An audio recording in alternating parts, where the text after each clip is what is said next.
d'infection entérobactérique pour le tri de Carbapénémase en réanimation, avec un topo qui, je l'espère, complétera celui d'Aurélien, mes conflits d'intérêts. Alors, bon, 2-3 slides là, de mise en perspective épidémiologique. On est dans une situation en Europe qui est macroscopiquement, pour la France, encore relativement favorable pour les EPC. Quand on regarde sur les grands réseaux de surveillance, évidemment, la prévalence de cette infection est faible.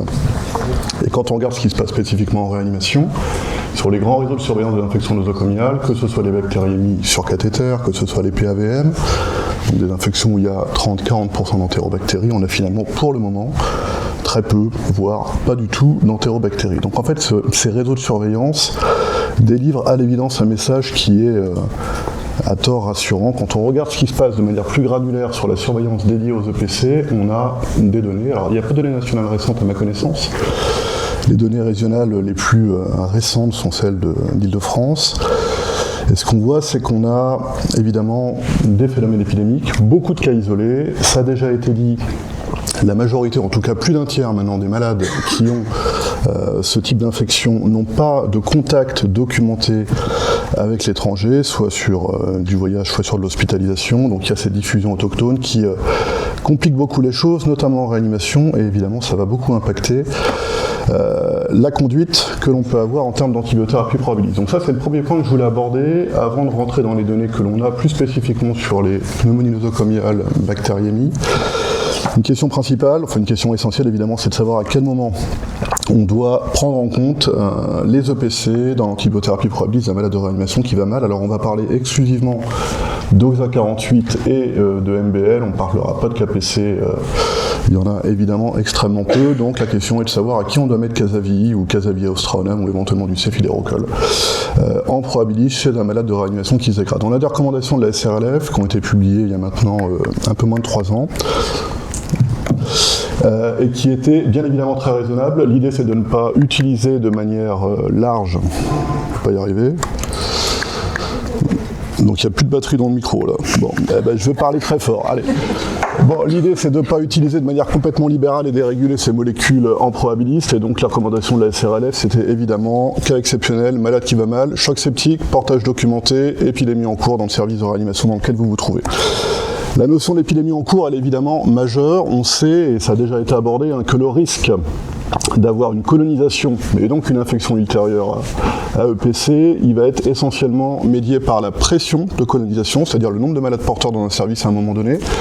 C'est pas l'exposition au carbapénème. L'exposition au carbapénème va favoriser évidemment des infections à d'autres types de BGN carbaères, donc des porines mutées, du non-fermentant. Pour les EPC, c'est vraiment la pression de colonisation qui est au premier plan, et donc la notion d'épidémie locale va être déterminante pour savoir si ou pas il faut traiter un malade de façon probabiliste. Aurélien vous a montré ce papier. Une fois qu'on est porteur, évidemment, il y a un risque d'infection qui va être relativement important, de l'ordre de 20% dans les 30 jours suivant la documentation du portage, dans cette méta-analyse.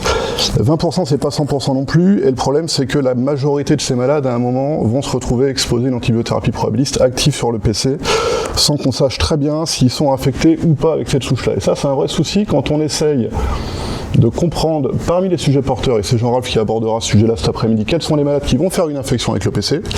C'est compliqué. Ça c'est un papier qui a été publié dans IGA, un papier coréen, étude monocentrique, assez peu d'infections, finalement 6% chez les malades porteurs, c'est pas que les malades de réa. Le papier il délivre 2 messages. Le premier c'est que dans la moitié des cas quand les malades s'infectent, c'est pas avec l'EPC, donc ils vont être traités par des molécules à large spectre alors qu'en fait ils s'infectent avec une souche qui est plus sensible. Et puis le deuxième message c'est quand on essaie de voir quels sont les facteurs de risque qui vont être indépendamment associés à une bactérémie avec les EPC, c'est très compliqué. Peut-être s'ils ont plusieurs EPC, donc ce qui est sans doute le reflet d'une dysbiose intestinale plus marquée, peut-être s'ils sont plus comorbides, sans doute s'ils sont plus immunodéprimés, mais c'est globalement très très compliqué de savoir quel porteur va s'infecter. Quand on regarde spécifiquement en réanimation, il y a finalement très peu de séries multicentriques qui permettent de faire comme c'est une espèce de panorama de la problématique. Il y a ce papier italien qui a été publié très récemment dans Critical Care, une centaine de malades sur 20 réa. Ça montre bien que c'est pas non plus 15 malades par réanimation. Le papier délivre pas mal de messages importants. En réa, surtout des pneumonies et des bactériémies. C'est pas une surprise, c'est évidemment les infections nosocomiales les plus fréquentes. Un message important à mon avis, c'est 28% de choc septique. Ça veut dire 70% de malades qui ne sont pas en choc septique. Donc des malades pour lesquels on peut probablement prélever, attendre, avoir un peu de diagnostic moléculaire rapide et éventuellement avoir des cultures rapides avant de démarrer les molécules à très large spectre. Il y a finalement probablement une minorité de malades qui vont nécessiter un traitement très très urgent. Et puis ce papier, c'est la vraie vie. 20% seulement des malades infectés avaient une colonisation documentée. Et ça s'associe de manière tout à fait logique à un sous-risque d'antibiothérapie probabiliste inadéquate. Alors, est-ce que ça va modifier l'outcome des malades? Ça dépend évidemment de la gravité des patients. Ça sera sans doute pas la même chose pour une deuxième PAVM sans signe de gravité que pour un neutropénique qui arrive en choc septique. Il y a un papier en parlant de neutropénique que je trouve assez intéressant.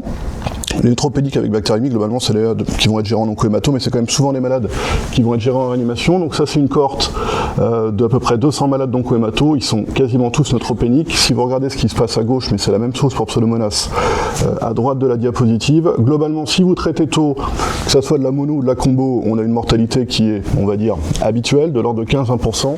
Si vous mettez Casavi en deuxième intention, c'est-à-dire au-delà de la 48e heure, une fois que vous avez l'antibiogramme et que vous avez raté le coche sur le traitement probabiliste, la mortalité elle augmente de manière extrêmement significative. Donc évidemment il y a beaucoup de limites, c'est pas ajusté, etc. Mais ça prouve bien qu'il faut aller vite. Et le diagnostic microbiologique rapide, en dehors de la notion de colonisation et de documentation de la colonisation et de facteurs de risque habituels, Laurence nous a fait un super topo, il est évidemment important pour savoir chez quel malade il faut traiter de manière probabiliste. Alors qu'est-ce qu'on a comme données maintenant spécifiquement pour OXA48 et les MBL chez les malades de réa? OXA48, pas grand chose, beaucoup de données observationnelles sur Casavi, très peu de données randomisées sur cépidérocol et puis céphépine et métazobactam. Globalement, c'est Casavi qui va être évidemment le traitement de première ligne. Qu'est-ce qu'on a comme série? Je vous en montre deux. Une série saoudienne avec à peu près 50% de malades de réanimation, 50% de bactériémie, pneumonie nosocomiale. Que montre ce travail? Il montre que globalement, sur une cohorte d'un peu plus de 100 malades, on a une mortalité qui est attendue, ce qui n'est pas énorme, des taux de succès clinique qui sont relativement bons et pas, c'est important, on en reparlera à la fin du diaporama, pas d'impact, enfin pas de bénéfice évident sur des OXA48 sans NDM à rajouter une seconde molécule quand Casavi est bien administré. Ce papier montre d'autres messages importants, que les pneumonies évidemment sont associées à un plus mauvais pronostic, c'est essentiellement pour des questions de PKPD, d'aggravation de la défaillance respiratoire. Et puis il y a des messages protecteurs entre guillemets, les malades meurent moins quand on met la bonne dose, les malades meurent moins quand ils avaient déjà une antécédent d'infection ACP dans l'année précédente, probablement parce que ceux-là sont traités plus vite, parce qu'ils sont connus pour être porteurs. Et puis il y a des messages à prendre avec des pincettes, la durée de traitement, plus de 7 jours, protecteur. Dans ces analyses-là, il y a évidemment le biais d'immortalité qui n'est jamais pris en compte, c'est-à-dire que globalement les malades les plus sévères, ils sont morts avant J7 et ils n'ont pas eu le temps d'avoir un traitement long. Donc ça, c'est pas pris en compte dans les statistiques et c'est, à mon sens, à prendre avec beaucoup de réserve. Un autre papier tout récent, est publié dans IJA là, il y a quelques semaines, donc là c'est intéressant, c'est Casavi comparé aux traitements anciens dont on parlait dans le topo précédent, donc de la coli ou des PNM. Ça conforte évidemment l'idée qu'il ne faut pas utiliser ces molécules-là, enfin en tout cas pas les PNM, sur des OXA48. La coli, on est peut-être pas moins efficace, mais on est nettement plus toxique, et donc il y a globalement avec Casavi, versus ses comparateurs historiques, une meilleure survie et un meilleur taux d'échec clinique, un meilleur taux de succès clinique, pardon. Et ce qui est intéressant, c'est que ça va se confirmer, quel que soit le sous-groupe, dans les pneumonies, chez les malades immunodéprimés, chez les malades de réanimation que je vous ai mis en vert, et quelle que soit la gravité évaluée par le score increment. Donc c'est clairement plus vraiment de débat sur ces infections avec la 48 en réanimation, Casavi, qui va être le traitement de première ligne. C'est plus compliqué pour les MBL, avec les deux options qui ont déjà été discutées, Astréonème, Avibactam ou cépidérocol. Dans l'essai revisite, il y avait globalement un quart de malades avec des pneumonies nosocomiales qui sont les malades qu'on va voir en réanimation. Équivalence sur le taux de succès clinique, équivalence sur la mortalité lorsqu'on comparait Astréonème Avi avec Meropenem plus ou moins colistine. Donc ça marche. Est-ce que ça marche mieux que les traitements plus anciens? C'est pas évident. En tout cas, encore une fois, c'est moins toxique. Et le risque rénal chez les malades de réanimation, il est bien évidemment essentiel à prendre en compte.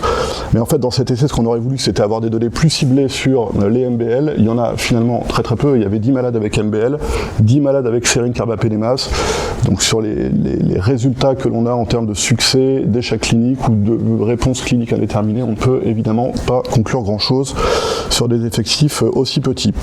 Il y a l'essai Assemble qui devait inclure 60 malades pour comparer Astréonème Avi avec le meilleur traitement disponible dans les infections graves, donc des pneumonies, des bactériémies. L'essai, vous le savez, a été interrompu au bout de 15 malades par défaut de recrutement. Et tout le paradoxe, parce qu'on est envahi de ces bactéries-là, on en voit de plus en plus, et finalement on a l'impression qu'on a du mal à avoir des essais et des données de qualité sur ces populations de malades. Donc là, très peu de patients, on ne peut évidemment absolument rien dire de cela. On a un peu plus de littérature sur l'option antérieure à l'arrivée d'Aztreonam avibactam, qui est bien sûr de combiner Casavi et l'Astreonam. Ce papier, donc c'est que des bactériémies, donc c'est beaucoup de malades de réanimation. Casavi plus Astreonam comparé dans le cadre d'un essai émulé à les options classiques, coli, tigé, aminoside, peut-être méropenem. Moindre mortalité, plus de succès clinique. Encore une fois, c'est au moins aussi efficace et moins toxique, plus facile à manier. Et donc, c'est évidemment une option à privilégier par rapport à des choses plus anciennes comme coli-tigé, ce qu'on faisait peut-être il y a une dizaine d'années. Autre papier également récent de CID, l'étude Embarcar, un papier sud-américain, majoritairement des malades de réa avec des bactériémies. Alors il y a de l'AKPC et des MBL. Bon, globalement, si on s'intéresse que aux MBL, Casavi plus Astreonam, quand on a Paris avec des malades traités par des antibiotiques plus anciens, il n'y a encore une fois pas d'ambiguïté sur le fait que cette option est aussi efficace et plus safe, et donc meilleur pour le pronostic des patients. Le céphilérocolle, il y a le papier de Jean-François dont on a déjà parlé dans les topos sur Pseudomonas DTR, et puis il y a l'essai Game Changer là, qui a été publié assez récemment dans cette infectious disease, des pneumonies nosocomiales ou des bactériémies nosocomiales à BGN, avec un sous-groupe BGN carbapenem résistant, céphilérocolle comparé à standard of care, c'était Casavi ou colistine. Ça fonctionne, ça fait pas mieux, ça fait pas moins bien. Bon, globalement, on est sur une option évidemment intéressante, mais qui ne semble pas surpasser les autres molécules disponibles. Un point qui est très important à prendre en compte quand on parle de pneumonie nosocomiale, plus que de bactérémie sur cathéter. Bactérémie sur cathéter, on retire le cathéter. Dans les pneumonies nosocomiales, on n'a pas de source contrôle qui est possible et on est souvent confronté à des inoculums élevés. Il y a un effet inoculum qui est démontré pour quasiment toutes les bêta-lactamines. L'effet inoculum, c'est quoi? C'est quand on a beaucoup de bactéries, il y a plus de PLP à inhiber, plus de bêta-lactamase à inhiber, et donc on augmente les CMI de la molécule. Et donc l'effet inoculum, il existe pour toutes les bêta-lactamines. Il est manifestement, et c'est pas le premier papier qui montre ça, assez marqué pour le céphilérocolle et Astreonam avibactam. Et donc ça va être à prendre en compte évidemment toute la question de savoir s'il faut associer une autre molécule, s'il faut faire de la PKPD, etc. Les nouvelles associations, je ne sais pas pourquoi tout est décalé, cefepimzidé, cefepimtanibor, option intéressante évidemment sur les oxa, et puis sur les métallos, et en particulier cefepimzidé sur les NDM plus oxa, qui représentent à peu près 5% des touches de PC qui sont rapportées au CNR. Laurent nous a parlé en début de matinée, mais on n'a évidemment pour l'instant pas de données chez les malades de réanimation. Est-ce qu'on doit combiner ces molécules? Quand on regarde les vieux papiers avec les anciens antibiotiques, donc encore une fois, la coli, la tigée, les PNM, l'aminocycline pour les papiers US, c'est très compliqué, c'est essentiellement des études observationnelles, à haut risque de biais, mal ajustées, très hétérogènes. C'est vraiment difficile de ressortir un message de ça. Moi je crois qu'il y a un papier important antérieur à l'arrivée des nouvelles bêta-lactamines, c'est l'essai Increment, l'étude Increment, c'était pas un essai, mais donc mono versus combo. Quand on est, donc encore une fois, coli, tigé, aminoside, pour les malades pas graves, il n'y a pas de bénéfice à la combination thérapie à gauche. Pour les malades graves, il y a probablement un bénéfice en termes de survie à la combination thérapie initiale. Donc ça, c'est quelque chose qu'il faut garder en tête. Alors avec les nouvelles molécules, à quoi on peut les associer? Tigé, j'ai pas trouvé de papier. Eravacycline, on a des données observationnelles qui sont à mon sens quasiment impossibles à interpréter. C'est des petits effectifs sur les EPC, c'est la 3e ligne. Il n'y a pas beaucoup de malades de réa, c'est de la pneumonie, des infections accessibles à un source contrôle, on ne sait pas comment gérer tout ça. Utilisé manifestement dans ce papier beaucoup en monothérapie de manière assez étonnante. On ne sait pas très bien. Il y a la phosphomycine, Jean-François en parlait tout à l'heure pour Pseudomonas, donc avec là encore des études de vraie vie, mais qui sont tellement hétérogènes sur les bactéries, les sites d'infection, les populations de malades, qu'on ne peut pas en dire grand-chose. Il y a au moins sur KPC ce papier de CID qui est intéressant. Si on regarde spécifiquement les pneumonies, donc les pneumonies nosocomiales qui sont clairement les infections les plus compliquées à soigner pour ces malades-là, mono versus combo, phospho, tigé, janta, méro, diapo, pas de différence sur la mortalité, après ajustement sur la sévérité initiale des malades. Avant-dernière diapo, Aurélien vous a montré ce papier pour parler de l'urgence, de l'importance de démarrer précocement l'antibiothérapie. Alors attention, hein, il ne s'agit pas de démarrer dans l'heure ou dans les 2 heures. La question c'est de savoir si on démarre à J1 ou si on attend J2 ou J3. C'est ça qui va sans doute changer quelque chose. Donc l'impact du retard à la mise en route d'un traitement actif, il est démontré, et ce papier le montre très bien. Moi ce que je trouve vachement important dans ce papier, c'est, et il y a à ma connaissance, on en parlait avec Laurent, c'est le seul papier qui l'a montré pour les EPC, c'est le source control. Quand vous avez un cathéter infecté, quand vous avez un abcès avec 10 puissance 9 colis NDM dedans, quand vous avez un ampième post-opératoire, vous pouvez mettre la meilleure des bêta-lactamines avec le meilleur schéma PKPD, tant que vous n'avez pas drainé la source, contrôlé la source, le malade n'ira pas mieux. C'est vrai avec des bactéries très sensibles aux antibiotiques, c'est tout aussi vrai avec des bactéries hautement résistantes. Et ce qui est intéressant dans ce papier, moi je trouve, c'est que vous voyez que l'odds ratio de mortalité hospitalière avec le défaut de source contrôle, en fait il est 4 fois plus important que l'odds ratio de l'impact du retard à la mise en route d'une antibiothérapie adéquate. Et ça, c'est quelque chose qui a été peut-être pas encore très bien montré, mais on a de plus en plus de données, indépendamment du phénotype de résistance chez les malades de réanimation, sur l'impact pronostique majeur d'un source contrôle précoce lorsqu'il est réalisable, donc ablation de cathé, drainage, etc., chirurgie. Le source contrôle, ça va être important, comme les autres aspects d'optimisation de la prise en charge.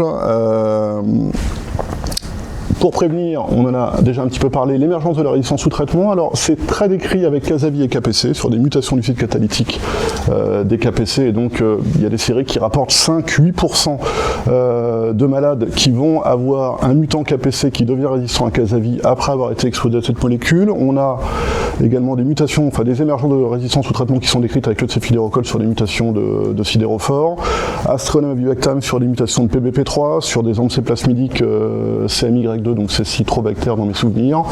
Bon, voilà, donc c'est décrit, on ne sait pas encore très bien quelle est la fréquence de ça, mais ce qui est certain, c'est que tout ce qui va permettre d'optimiser l'antibiothérapie, la PKPD, le TDM et le source control vont très probablement aider à prévenir autant que possible l'émergence de mutants résistants sous traitement. Et donc ça, c'était ma diapo de conclusion, et c'est un échec complet, je ne sais pas pourquoi. Bon, voilà, donc je vais vous la faire, je ne sais pas pourquoi, bon, c'est pas grave. On ne revient pas sur les molécules principales, donc OXA48, Casavi, les MBL, on l'a dit, Enrea, Casavi, Astronome Avibactam, moi je ne sais pas très bien. Voilà. Est-ce qu'il faut combiner ces molécules? C'est sans doute la même réflexion que celle que Jean-François avait sur les pseudomonas, c'est-à-dire pour un malade très très grave, initialement, il n'y a rien de criminel à rajouter un flash d'amicacine ou discuter la phosphomitine, je sais pas, mais au moins sur les infections les plus sévères, quand les CMI sont hautes, quand le source contrôle n'est pas possible, une PAVM sans signe de gravité à colis OXA48, on met Casavi, puis voilà, et puis on fait 7 jours comme une PAVM à pseudomonas sauvage, j'ai envie de dire. Bon, c'est pas la même chose pour du NDM chez un malade qui est sur le ventre avec 3 mg de noradrénaline, on est bien d'accord.